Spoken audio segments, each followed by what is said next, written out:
hermanos, buenas noches. Espero que se encuentren bien en sus hogares. Un sábado más, que empezamos en compañía del Señor. En una semana donde hemos vuelto un poco más a la normalidad de las cosas, pero aún seguimos en el estado general del mundo. Una situación atípica, pero que con la ayuda del Señor estamos afrontando juntos. Como pueden ver, otra vez estamos en el piano de la iglesia de Palma. Lo echaba mucho menos estar en el templo, así que es una bendición para nosotros y para mí el poder hablar desde aquí. Si les parece, vamos a orar y comenzamos con nuestro servicio de hoy. Querido Señor, te pedimos que por favor tu Espíritu Santo esté con nosotros en este sábado que está comenzando. Te damos gracias por tus muchas bendiciones, Señor, y ahora que vamos a conversar acerca de tu palabra, que tu compañía esté en nuestros corazones y en nuestros hogares. Te amamos, Señor, y esperamos verte pronto. En nombre de Jesús. Amén. Bien, hermanos, pues esta semana para mí ha sido un poco diferente. Ahora mismo les voy a explicar por qué. He tenido unas visitas en casa que no me esperaba. Ya más adelante en el culto les comentaré de qué se trata, porque me ha hecho pensar mucho en este himno que estábamos tocando al principio. Estoy seguro que muchos lo conocen. Se llama No Más Noche.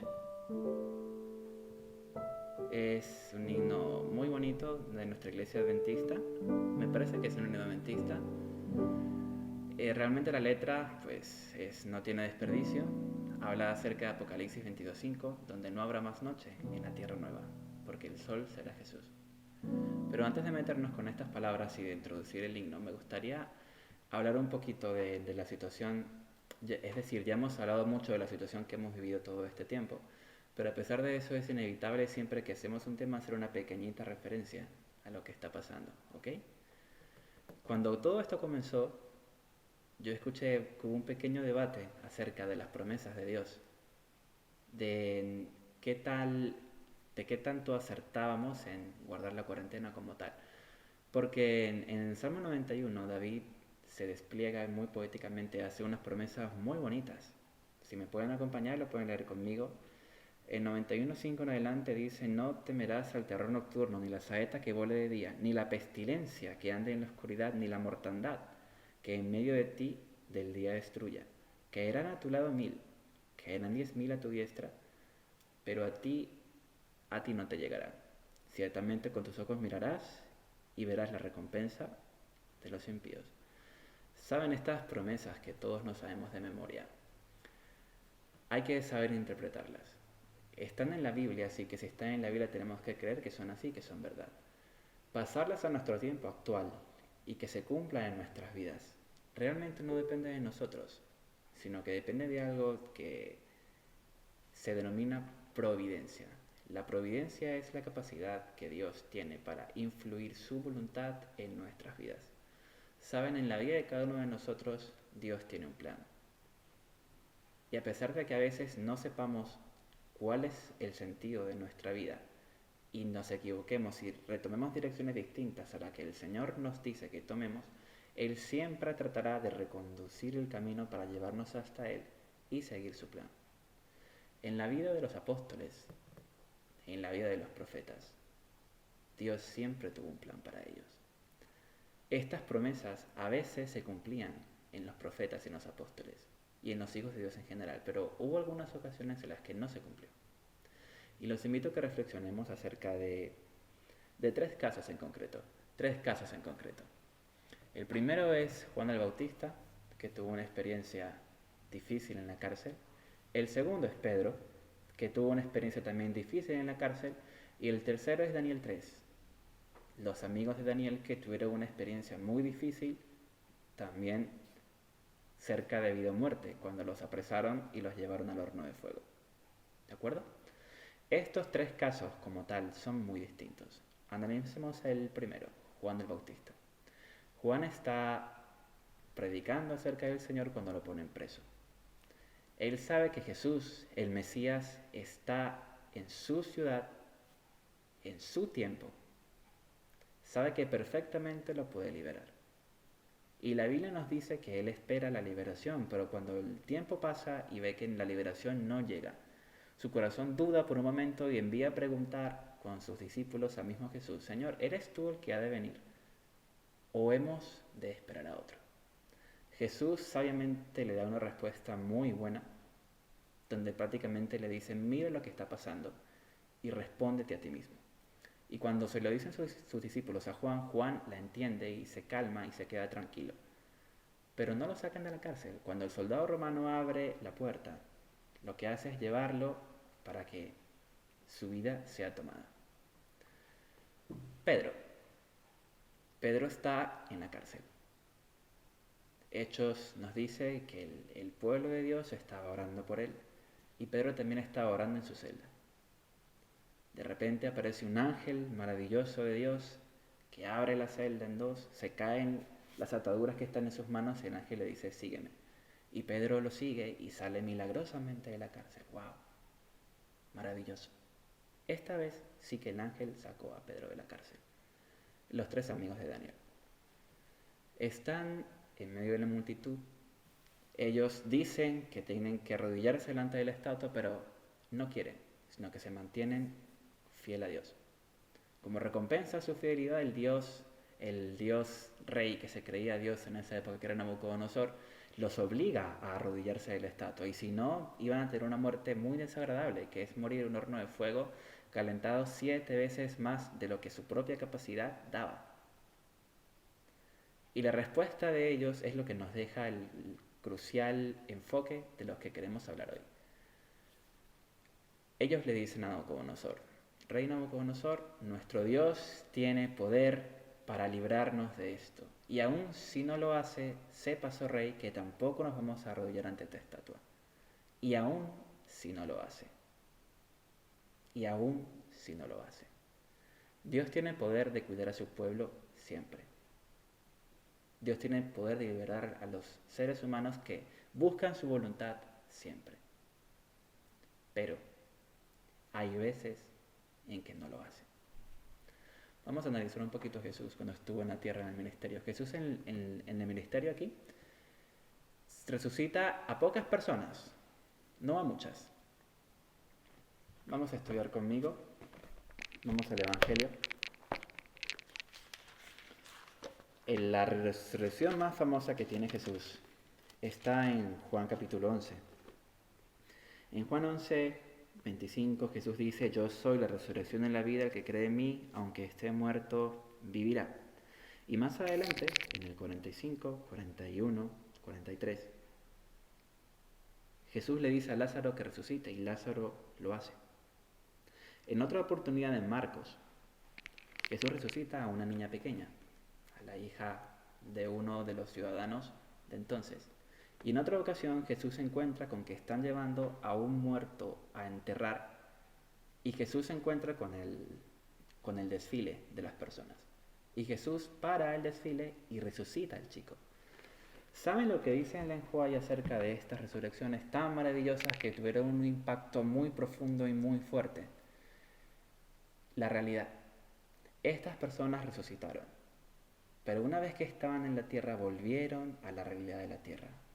Volvieron a sentir dolor, volvieron a sentir frío, volvieron a sentir hambre. Y estas personas otra vez pasaron a la muerte. Es decir, Jesús se piensa muchas veces si realmente vale la pena traer a una persona que ya está descansando en su gloria para su salvación a la vida de esta tierra otra vez.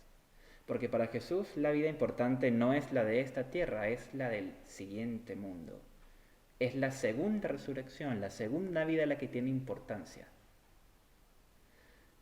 Yo creo que Jesús se pensó muy bien el resucitar a tanto a la gente, porque en la Escritura solamente tenemos estas resurrecciones de Jesús, no tenemos más.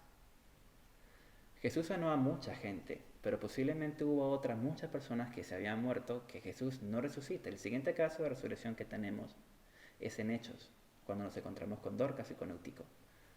Sin embargo, para tanto poder no hay tantas resurrecciones como a mí me gustaría ver. Entonces entendí que resucitar para esta vida no siempre es tan agradable. Que realmente las promesas de Dios lo que hacen es cumplirse en nosotros y en nuestra vida, en nuestro plan, pero para exaltar su nombre y para llevarnos a una realidad superior a la siguiente vida. Es decir, Salmo 91 nos dice que el Señor nos cuidará en todo momento y que nada nos pasará. No obstante, cuando Jesús asciende al cielo, en la tierra hay una persecución muy grande contra los cristianos. En el año 80 el emperador ordenó que los cristianos fueran llevados al Coliseo y ahí empezó la gran matanza de cristianos.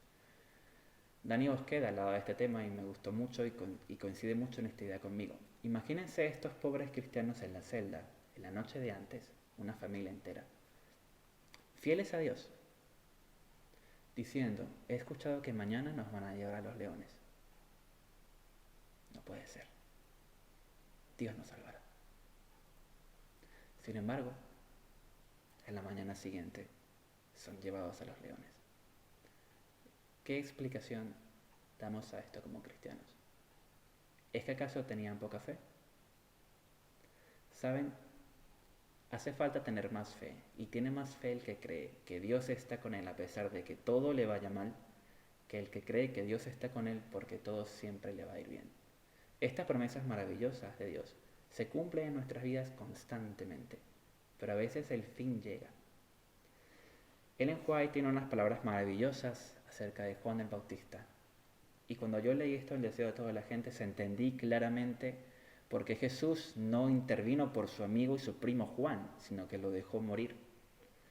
Gracias a la muerte de Juan, estas personas que mucho tiempo después iban a verse en una situación similar, se sentían iguales que Juan, porque sabían que a la mañana siguiente les esperaba el martirio, pero como Juan el Bautista, estaban en sus celdas tranquilos, porque sabían en quién habían confiado. Cuando Pablo estaba en su celda, Pablo no tiene miedo de morir. De hecho, de sus últimas palabras son unas que cada vez que yo repito me emocionan. Estoy tranquilo. He peleado la buena batalla. Estas promesas se cumplen en nosotros todos los días, pero no siempre nos van a librar de la muerte, sino que nos tienen preparado algo mejor. Hay muchos testimonios acerca de estos cristianos que mientras morían, cantaban, oraban, no tenían miedo. Esto solamente se explica con la acción del Espíritu Santo en sus vidas. Y esta clase de muerte es una muerte que termina siendo gloriosa, porque gracias a estas personas muchas se convertirían posteriormente. Dios siempre vela por su pueblo, aunque las cosas le vayan mal, pero siempre estará a nuestro lado. Para Jesús lo importante es nuestra salvación, es nuestra alma, no es nuestra vida aquí en la tierra. Tal vez por eso Pablo dijo en Filipenses 1:21, para mí el vivir es Cristo y el morir es ganancia. Hermanos, estamos en esta tierra, tenemos que ser lo más felices que podamos en esta tierra. Queremos a nuestra vida de esta tierra. Luchamos para que nuestra vida de esta tierra sea bonita, sea agradable, para que nos guste, para que nuestra vida aquí seamos muy felices, que ese es el plan de Dios. Pero llegará un momento en el que todo se va a complicar tanto que eso no va a ser posible. Y aquí ya me voy a la parte apocalíptica, la parte del fin del todo. Hay un momento en que las promesas de cuando a nosotros los cristianos no nos pase absolutamente nada se van a cumplir, pero será cuando las plagas del Nuevo Testamento de Apocalipsis comiencen a caer sobre los que no están sellados. Entonces se cumplirá el tipo del Antiguo Testamento con el pueblo de Israel y las plagas de Egipto, donde Israel las plagas de Egipto no cayeron sobre ellas. Y así como el pueblo de Israel fue librado, nosotros en el tiempo del fin también seremos librados. Pero lo que estamos viviendo ahora mismo a nuestro alrededor no forma parte de las plagas de Apocalipsis aún. Llegarán, pero aún no estamos en ese momento. Yo estoy convencido que hemos pasado a un siguiente nivel. Lo he comentado muchas veces, pero aún no. Estamos cerquita, preparándonos. Esto es un ensayo. Por eso es que como cristianos adventistas tenemos que estar entre felices Y no voy a usar la palabra preocupados, voy a usar la palabra ansiosos para que la venida del Señor Jesús llegue pronto. Hace unos 2 años en Barcelona, yo estaba tranquilamente un viernes por la tarde de verano en agosto en mi casa y escuché a mi madre decir que algo había pasado, que no entendía por qué había tanto movimiento de policías. Cuando encendimos la televisión y nos metimos en internet, habíamos visto la realidad, que era el ataque terrorista horrible que había acontecido en las Ramblas. Supimos inmediatamente que el fin de semana se complicaba, que la policía había trancado todas las calles de la ciudad. Hicieron lo que llamaban la Operación Jaula, que nunca en la historia se había hecho, que fue obstaculizar todas las entradas y salidas de Barcelona durante todo el viernes de tarde. Por supuesto, el culto de ese viernes se suspendió automáticamente en todas las iglesias de la ciudad de Barcelona. El día sábado fue un sábado raro, distinto, porque mucha gente tenía miedo de ir a la iglesia y los que fuimos adoramos a Dios de una manera muy distinta al sábado anterior. Yo pasé por allí después, por las Ramblas, y vi el monumento, el recuerdo que le habían hecho en homenaje a las víctimas. Fue muy triste. Lo que quiero destacar de aquí es que tengo un conocido que estaba ese día allí y que vio cómo la furgoneta pasaba llevándose delante de todas las personas. Fue una escena horrible que él habló conmigo y me dijo, nunca en mi vida olvidaré esa visión tan desagradable. Entonces ese chico puso su visión en la vida eterna porque se dio cuenta de que su vida allí era muy frágil. Al ver las personas en el estado en que quedaron, él quedó muy mal. De hecho, el sábado siguiente yo hablé con él y nos tuvimos que salir de la iglesia un momento para hablar afuera. Saben, la vida de esta tierra es muy bonita, pero es muy circunstancial. Puede cambiar de felicidad a tristeza en cualquier momento, en una fracción de segundos. Por eso Jesús dice algo muy importante, no temáis a los que dañan el cuerpo, temed más bien a los que dañan el alma, porque realmente eso es lo que nos debe interesar a nosotros. Les decía que esta semana he tenido una experiencia interesante. Estaba solo en casa y de repente comenzaba a escuchar ruidos por la noche. Yo sabía que no eran animales que me iban a hacer daño a mí. Sin embargo, era incómodo acostarse a dormir y que todas las noches por una semana escuchara muchos ruidos. Cosas cayéndose, animalitos caminando, sonidos de ellos comunicándose entre sí. Llegó el punto en el que temí que la noche llegara, porque sabía que al llegar la noche iba a tener que dormir con esos sonidos que eran incómodos para mí. No tenía miedo en plan por mi vida, porque lógicamente mi vida no corría peligro en absoluto. Sin embargo, en la noche me sentía vulnerable e incómodo. Entonces no quería que la noche llegara. Disfrutaba de las horas del día. Cuando el sol se comenzó a ocultar, una especie de estrés llegaba a mí y decía, ha llegado la noche. Y me hizo acordar, obviamente, de uno de mis versículos favoritos de la Biblia, que se encuentra en Apocalipsis 22, capítulo 5. Allí no habrá más noche, y no tiene necesidad de luz, de lámpara, ni luz del sol, porque Dios el Señor los iluminará y reinarán por los siglos de los siglos. La canción que hemos tocado al principio tiene sentido aquí, porque la canción relata este texto.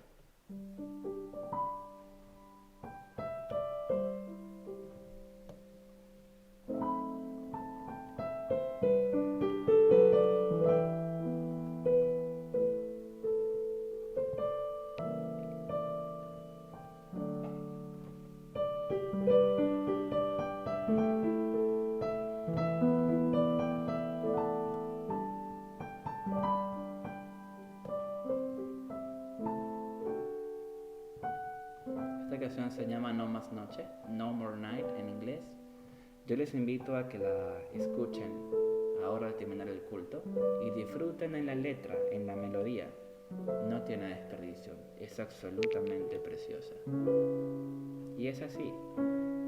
Ruego para que llegue pronto el día en que no habrá más noche. Que la oscuridad que a veces nos da temor, que es misteriosa, que es tenebrosa, un día pase. Y con nosotros esté el Señor Jesús, que será nuestro sol, y nunca más en nuestras vidas tendremos noche. Vamos a orar. Gracias, Señor, porque tú eres el sol de nuestras vidas, porque pronto todo acabará, porque esperamos una segunda venida gloriosa y tenemos esa bendita esperanza. Señor, aunque en este momento nuestra iglesia adventista sea de pocas personas, somos felizmente pocos. Y estamos seguros que un día disfrutaremos del poder del Espíritu Santo entre nosotros como el último llamado para que la población mundial se acerque a ti. Y nos gustaría muchísimo estar de parte del lado ganador cuando ese día llegue. Ayúdanos a prepararnos y a hacer todo lo posible, Señor, para que cuando ese momento esté presente, nosotros estemos contigo. Te pido, Señor, que por favor te quedes con cada hogar, en cada iglesia, de cada parte del mundo, y que tu presencia sea como un grato aroma que inunde nuestras casas en el día sábado que ahora comienza. En el nombre maravilloso y santo del Señor Jesús. Amén. Ha sido un placer. Dios lo bendiga muchísimo.